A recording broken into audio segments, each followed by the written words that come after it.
Back. Nice. We are back. Laidout show. Another episode. This week's we've got Maxi Hughes. How you doing, mate? Oh, mate. Thank you for having me on. No, it's good. It's good. We got you on like so recently just because of your last win, basically. Man at the moment now, aren't I? Mate, big time, big time. You're everywhere. You're all over our Instagram feed. Yeah. Like everyone that we are being on the show, Yeah. like tagging you. Da, da, da, da. Yeah. So, I mean, before that, do you want to give us a bit of an intro about yourself, where you're from, how old you are, all that stuff, and then we'll get into the show. So, from Doncaster, born and bred Doncaster, currently living in Wakefield. Been at Wakefield now 5 years. 10 years this year as a pro. Made my debut September 10 years ago. Wow. So Nice. I've been about a bit. Plenty of experience. I've always been around top domestic level. I've not quite got that big win, but last week that all changed and finally got that win I know I could do. So, I've had a lot of attention.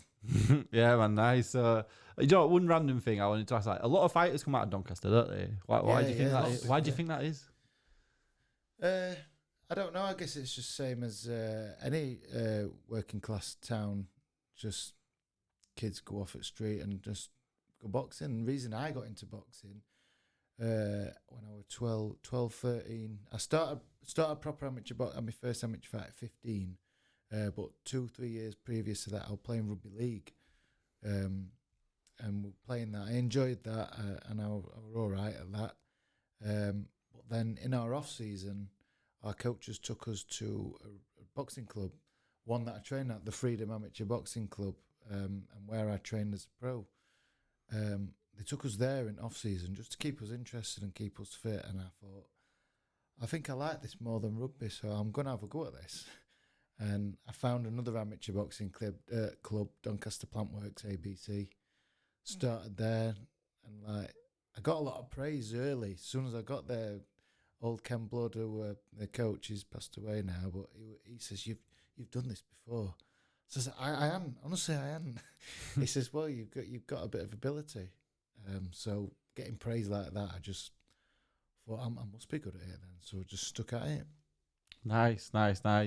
So yeah, pretty long career as a pro. Like turned over quite 15 years. Yeah. There you go, mate. And obviously, do you want to talk us through your win last week? Basically, how did the fight come about? And then Fight came about, I think.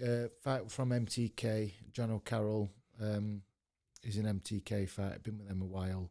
And last year I fought Liam Walsh on an MTK show, and just narrowly missed out on points. Some people argue that they thought I'd done enough with the clean shots and could have nicked it. But I think I can hold my hand up and say he slightly outworked me, and he finished the fight strong in 9th and 10th round. So, but I put a good show of myself on, and I think because I did so well, and so many people were like, "You've done well there." Held me in good stead with MTK because they know they got good value from me. So, I did it. I was supposed to fight on an MTK show. When were it now? In end of March. I was going to go to Kazakhstan and fight somebody who's fighting this weekend, a local Kazakh kid. He's ranked number 11 in world for we're going to be fought WBC international title. But then he pulled out a couple of weeks before the fight. So, and then as soon as that, COVID came and it all got locked down. So yeah. I didn't know when I was going to fight again, and then I got the manager texted me about going to Belarus. It wasn't very much money, and it was an hard fight. An undefeated kid, an undefeated Russian kid who was a big knockout puncher, and it only had 10 fights. But I thought, I don't know when I'm going to fight again, so I'll just accept it. So I'm going to go there. That was going to be July, but then 2 days later, manager texts me and says, "Forget that. We're not going there. I've got you a better fight against Jono Carroll, local to." It says it's looking like it's going to be Sheffield, but it ended up at South Kirby. So I accepted that, and then I was like, "Well, what weight is it?" Because Carroll's a super feather, and I can't make super featherweight anymore. But it says we'll do a catch weight at 9'7".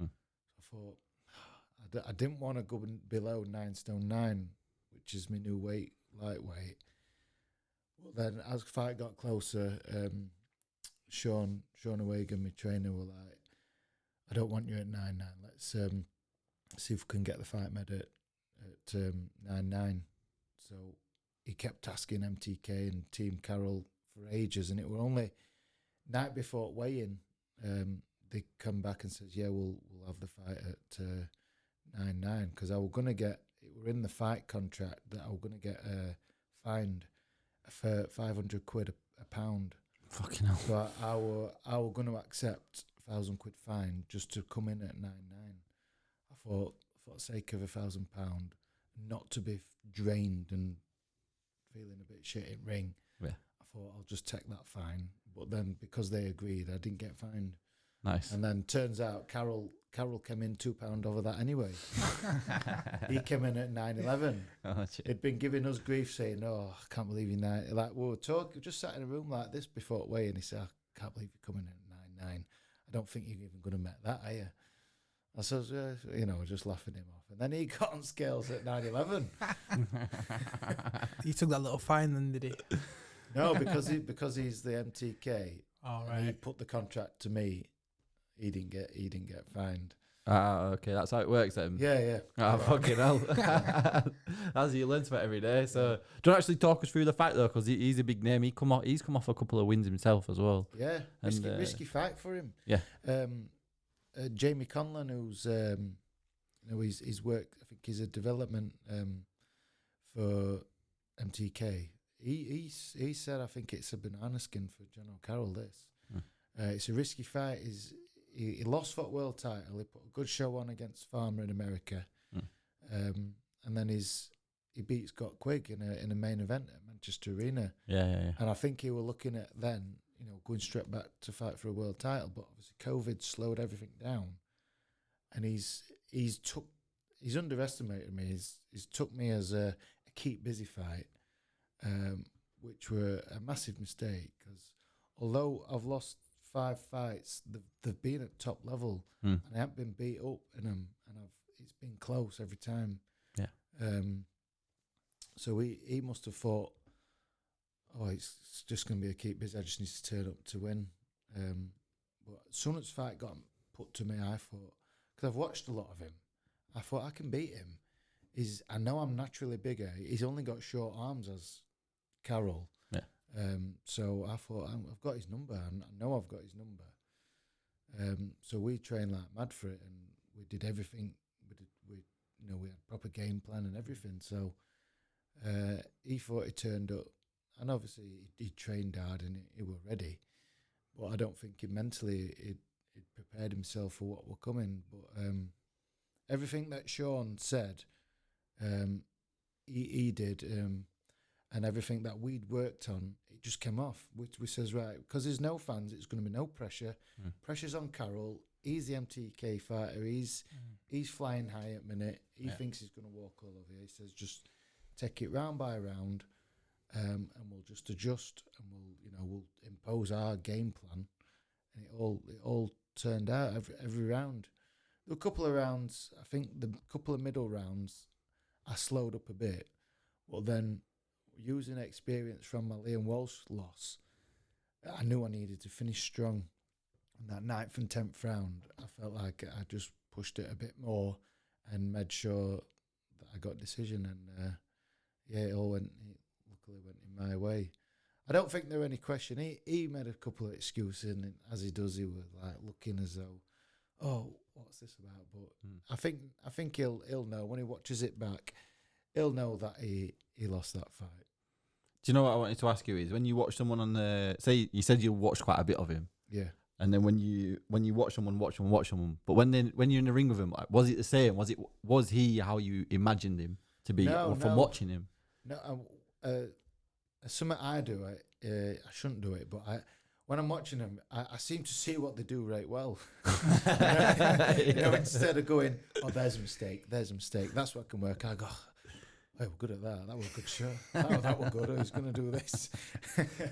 But it's sort of, like watching him, because of his short arms and how his style is, he like sort of he bides his time. He's in front of you waiting, and then he'll come with an attack and he'll throw 3 to 5 punches at you, mainly round body. And then I watched that, and he'd done that in a lot of his fights, and I expected that, and then he did do it. So I felt like I was ready for it. So what we did work on, which did come off, I'd counter that, I'd block, let him have his attack, and then he steps back with his hands down, and he's not ready for someone jumping on him. Yeah. And we just, even if it was just a jab, like let him burn, and then just let him stand up and just pop him. Yeah. And then his head goes back, and then I've won, like what it looks like I've won that exchange. He's come in and hit me on arms and gloves, and I just block it and then just hit him with a straight, clean, simple shot. And then it catches judge's eye thinking, well, he's just blocked that, and he's just countered him straight away. So there were things that we'd watched, and like Sean says, he'd had him down to a T. He was winding him up, all, like we had to check into a hotel on the Monday morning. And to be honest, Carroll, who had been, if you've watched him with his opponents, he really winds them up and like. Him and Quigg just hated each other, didn't they? Yeah. Towards the. But he does it a lot. Fight, yeah. He did the same with Farmer, and I expected it. I thought, as soon as fight got announced, I was like, checking my phone. I thought, it's coming. He's gonna send me some shit here. He's gonna give me some abuse, but he didn't do nothing. And like when we saw him in the hotel, he was no but respectful. But even Sean was saying, he says, "Look, Jono, I like you, you're a nice kid, but you're getting beat Wednesday because you're getting it." And MTK tried to catch him out. They were all MTK lads sat round a table, and Sean says, "You do know Carroll's getting beat tomorrow?" I says, "Yeah, whatever." And then Jono turned up round corner, and they tried putting it on Sean. He says, "What were you saying, Sean? What were you saying?" He says, "Jono, I'm sorry, but you're going to get beat." he just laughed it off, to be honest. And I don't think he could believe it himself. I think that's why he just laughed it off. Nah, that's class. Do you know, we've had a bit of pleasure spending some time with Sean and Josh, and the way you describe it is exactly how I would imagine that it would be. Like, it's just class. Oh, yeah. But yeah, honestly, like, congratulations on that, and like, you must be getting people saying, "What's next? What's next? What's next?" Yeah, so, yeah. All right, I'm going to ask you the same thing. Yeah, What's next? Just waiting to hear back from my manager and MTK, because we signed that fight contract. There was an option which gave them the rights, sort of like they own me, sort of thing. All right, okay. They're smart, aren't they? They're fucking smart. They all do it. Them big promoters. Then if they see someone who they know they're going to beat, like obviously Carroll's one of their top boys, so they think, well, if he beats him, then he's obviously someone who's to be reckoned with. So we'll have him as well. Nice. So we're hoping for a deal from him, to be honest. Awesome. So it's just a matter of waiting, like. But yeah, I'm happy to go anywhere and fight anyone. Yeah. Whoever's going to pay me the most now. Yeah. I've been a pro 10 years now, so it'd be nice to finish with a bit of money. Yeah, do you know what, man? I'm actually so glad you say that. Yeah, just be honest. Like, some people are like, "Oh yeah, just give me the big fights." Yeah, obviously you want the big fights, but yeah, your career's short. Yeah, make what you can. That's it. You know, I know I'm 30 now. I've had them. I'm still obviously still ambitious, but if they say you could go and fight for British title for X amount of money, or you could go over there and fight him. There's no belt online, but it's going to pay you that. And then I'll go over there. Yeah. Lads, if you're listening abroad. Yeah. And that is one thing I would like to do, is go and fight abroad. Yeah. It's something I've not done, and I didn't do it as an amateur. Furthest I've fought as a pro is over in Belfast. All right. That was a good experience, that as well. I got the win over there as well, so that was good. But to fight abroad would be nice. That's another reason why I took that Belarus earlier in the year. Ah, okay. Just for, and why also I were going to travel to Kazakhstan. It's nice. Kazakhstan were never quite on lists. It's not quite Vegas or like that. But I thought it's all right. It might be nice when you get there, man. Yeah, you never know. Definitely get some experience out of it. Yeah, man. Yeah, all right. Nice. Do you know what? One last thing is that this section's like a bit longer than normal, but I did want to ask you, like, is Sean underrated as a trainer and a manager? Because we've had it a few times where we were talking to Josh before did we talk to him before Frampton fight or after Frampton fight, and then before Galahad? And it was the same thing. Like, Frampton said after he lost, he was like, they've got a genius in their camp. Like, they've got someone that just knows. Yeah. And like I just think like he's probably like massively underrated. He is. I think because when you talk to him, it's like he's laughing and joking all the time, and he's just so that much down to earth. And he jokes around, and people don't think he can go and sit. He jokes about it. He says, "I'll go and sit on office with my fag and cup of tea, and I'll make my plans, and I'll do my studying." And he does do it. He obviously when he knows what he needs to do, he'll go away in his own time. He'll study opponents, think of things, how we can get wins and what we can work on, and it works. It's proven. So nobody can say it can't and he's got a load of experience. It was saying the other day in gym before Josh boxed amateur, before Josh wore a carded amateur, he were already helping out in amateurs in gyms. So you can't beat experience, and he's got that in abundance. Like so. Yeah, man.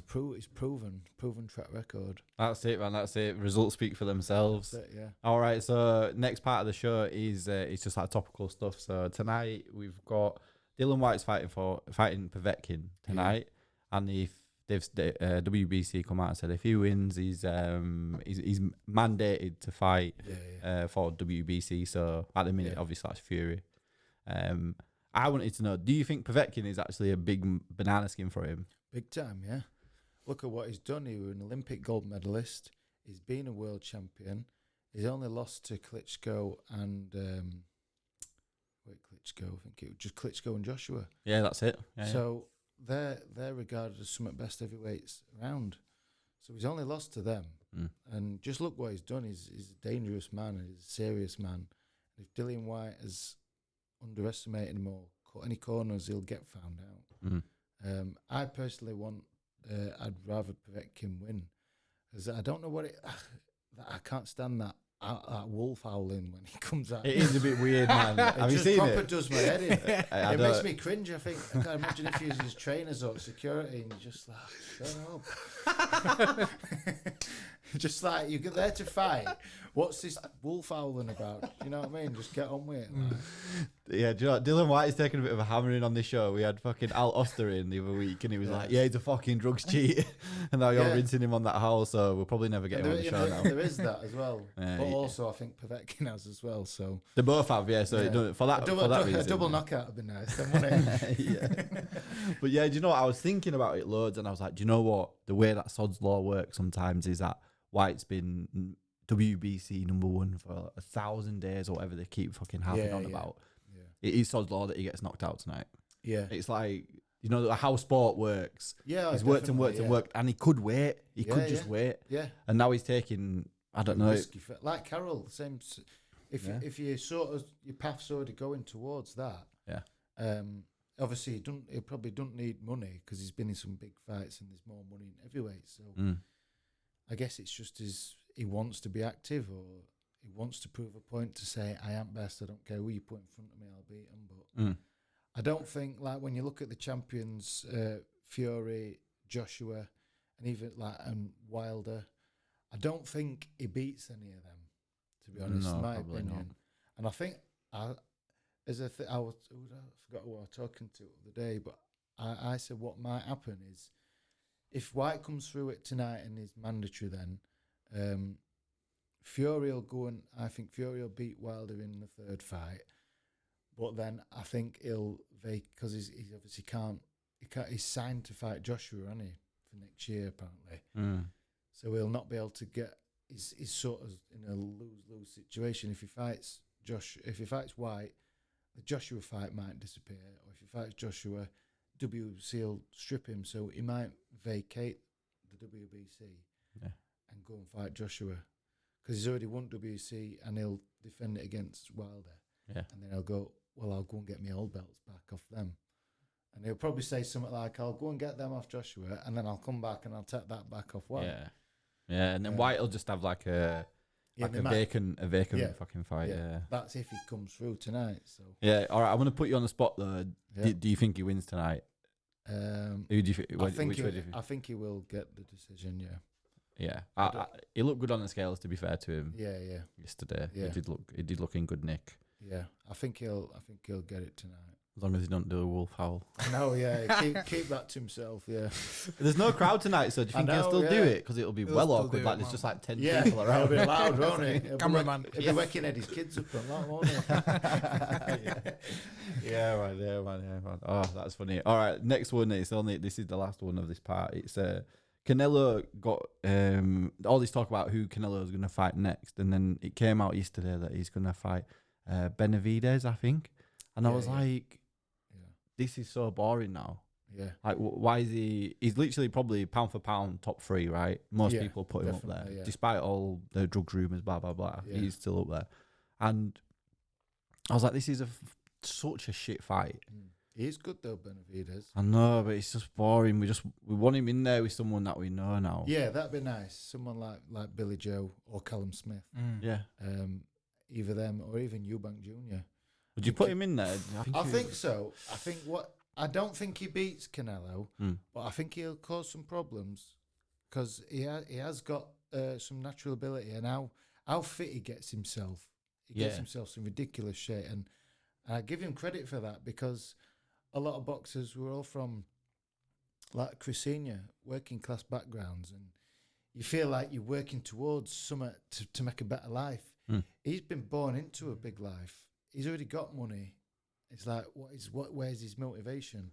It's purely to prove people wrong, to say, I've come from a good life, but I'm still just as hungry as somebody who ain't got anything. So for what he does, how he prepares himself that way, I give him credit, and how he trains, he is a machine.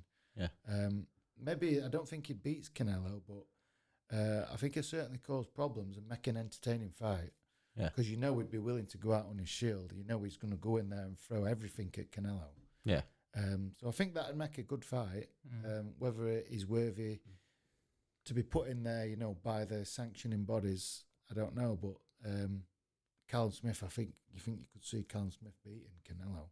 That's probably why they're avoiding him. If the right Callum Smith turns up on night, I think with his size and his ability, I think he could beat him. Because he is so big for that weight, isn't he? Because Massive, we've got we do like a 1-to-1 with Jermaine Springer, and he's like, and he's sparred Callum Smith a few times, and he's like, he's way taller than Jermaine, like in size and stuff. Yeah, like he's probably my height. Yeah. He's probably up there. I don't know how tall he is, but he is tall. Yeah. And then he's going to be like super middle, so he's going to be much more rangy than Yeah. Canelo, isn't he? And you see the size of his frame. His frame is out there. Yeah, he's massive. Whereas, although when you do look at Canelo, he's shorter, but if you look at his thighs, where his power comes. Yeah, he's a big lad.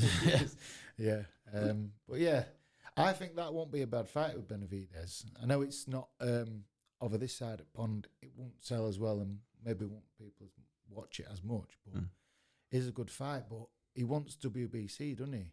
But he has just been stripped, Benavidez, for failing weight. It was last week, he fought. Yeah. Last week or 2 weeks ago. So, yeah, I don't know how that'll work because I know Canelo wants that WBC belt, but we'll see. We'll see. Yeah, see how it goes. I'll be glad when COVID's all done and then the fights No, are made Some and fans they've back in got fans in there. Exactly. So, all right. So we'll go to last part of the show. Yeah. Take it away. So, who's your top 3 pound for pound fighter of all times, dead or alive? Obviously, it'd be subject to other people's opinion, won't agree with me, but I'd have Roberto Duran up there, Floyd Mayweather, and a tough one. Probably, because he's a personal favourite, is Pacquiao. Money. So Mayweather, what order to put him in? People won't like it, but I'd put Floyd up there because of what he's done. Like they say, he picked his fights at right times, but look at how many world champions he's beat. Everyone who was put in front of him, he just, like when they say, like people, like more the old school people of boxing, like, he wouldn't have beat Sugar Ray, he wouldn't have beat, them old. But you don't know, because look what he did to Canelo. He just made Canelo look average. And one of my other favourites, Marquez, I love Marquez, and like, he looked sensational. And when he fought Mayweather, he made him look old, and I was like, Marquez is probably done now. you can see he looks a bit sluggish and he can't hit target, and then he comes back and he goes and wins another world title, and he has them. You're like, it's just what Mayweather, and it makes me laugh about it. He says no one can crack the May Vinci code. It does make me laugh at that. But yeah, I would pick them three. Yeah, but you're right. Like, there is a lot of people who I could put up there, but on the spot, that's well chosen. Yeah, it's a good shout. Floyd's come up a few times now, hasn't he? 'Cause he's been getting a bit more popular because he gets a lot of hate as well. Yeah, a lot of hate. It does, but I like a lot of it's self-confidence, isn't it? That you can't knock what he's done. Nah, he does have that blueprint, man, and yeah. Record speaks for it. He's 50 now, isn't he? So yeah. Whether you count that last one or not, but with Conor, yeah. I had lads at football betting on Conor McGregor, Fuck and it. I said to him, mate, you're man. setting fire to your money. You might as well just set fire to it in your fucking garden. Like, I know a lot of my mates. A lot of my mates were thinking, oh yeah, but Conor, like this village I'm from, there's a big MMA gym, and a lot of people at Village, obviously, they're into MMA, so they're back in their thing. And I even question it, like, I went way to work some mornings, and I just watched that All Access and that, and Conor had me believing in that. He's like, a fucking good salesman. Oh, yeah, absolutely. He sells the fight. Yeah. And he's someone who I do like, Josh has lent me some DVDs mainly about his mindset, because you can't take that away from what he's done again. Yeah. He talked his way into fighting Floyd Mayweather. It is mental when you say it like that. And the money he's got from it, it's unbelievable. Like, but yeah, fair play to him. But ultimately, I thought there's no way he can beat Floyd Mayweather. No, and Mayweather wasn't really himself. He just walked him down with a high guard. Yeah, you see Mayweather, he's sharp, he's in and out, but he's just put his hands up and walked at him, didn't he? Yeah. It's like, what Floyd Mayweather is this? It's mental. Yeah. May Vinci Code. Cool. Second question. Toughest spar you've had? The toughest spar I've had, there's probably been a couple. More recently, it's sparring with Josh because of his engine and his strength. And you finish them spars, especially when you're doing 8 to 10 rounds with him. Luckily, I touch wood, and he's not got no southpaws coming up, I don't think. So I might not have to spar with him, but it just hurts. Everything hurts, and you wake up next day and you're aching, and he just beats you all up around body, and it's just hard. You've got to be on it. It's like you've got to be ready for every second of that 3-minute round, for a full 10 rounds. So Josh is up there, and earlier in my career, I had some time down in Wales training with Gary Lockett as my trainer. And it were at back end of Gavin Reese's career. Obviously, we're around about the same weight, so I did a lot with Gavin Reese, and he's similar to Josh. He's short, stocky, and obviously he lives up to that nickname, The Rock. He was just an hard man. Like, it was funny when he'd come in gym, he'd turn up in gym, not have a lot of kit with him. Say, "Oh, Gav, you sparring Maxi today?" He's, "All right, yeah, sound." He'd get ready. Gav, Gaz, have you got any gloves I can lend? So yeah, there's somebody who'd go and pick an old pair of gloves up. No gum shield, no head guard, no groin protector, just get in. And he was just unreal, like. And that was at the back end of his career as well. He was coming into them last couple of fights with Gary Buckland. So earlier in his career, I can imagine to be more of an handful, like. Fucking hell, no guard, no gum shield. Yeah. Fucking no gloves. Just tough man. And sometimes even training without even wraps on. It just gets some big hands like gloves bricks. On. Yeah, he's just an hard man. He's Gavin, like, and he had a good career, like. But I enjoyed that time down there with them, like. Yeah. They're the main spars that stand out to me. But I have had some, a lot of tough sparring. I was one as well recently, James Tennyson. We're quite friendly with them over there in Belfast. And last year, went over. He was training for a Craig Evans fight, Southpaw. So I went over there, and we like because I was there for a weekend, fly out on a Friday night. Whereas normally you have spar a day, a day's rest, spar again, or sometimes 2 days rest before you spar again. Because we didn't have that time, we were like, wake up, spar Saturday, spar Sunday. That was not nice. Because he can seriously punch that kid. his power's same in first round as in last round, so you cannot switch off with him. And like I remember waking up Sunday morning, my jaw was killing. I could hardly eat my breakfast. So I thought, I've got it all to do again today. I can't wait to get on that plane and go. But yeah, that was good. That was another real tough sparring as well. But yeah, so them three what really do stand out to me. Like, Yeah, man. Fair those. Nice. Lastly, if you can lay out any celebrity, who would it be? oh, definitely Pierce Morgan. Catching that left I hook. think and then Any. and then hit him up way down, and then if he tries to get up, put him down again. I just think he's a real piece of work. Like he's, as we mentioned earlier, he's flat out on his Twitter trying to get reactions from people, and is because of his where he is, he has got some sort of power and he can swing things his way and be a little bit. And something he did, with a Chris Eubank, Nick Blackwell incident after that fight. Everybody, he's somehow friends with the Eubanks. So we had Nick Blackwell on his show, and Nick was trying to explain how the Eubanks were and paint this picture of how they treated him. And all Pierce would say is, oh, well, I don't agree with that because I know the Eubanks, this and that. I don't think they're that. So people who are not going to know Nick are going to be like, oh, maybe he's talking a bit of rubbish there. We'll just take Pierce's opinion of.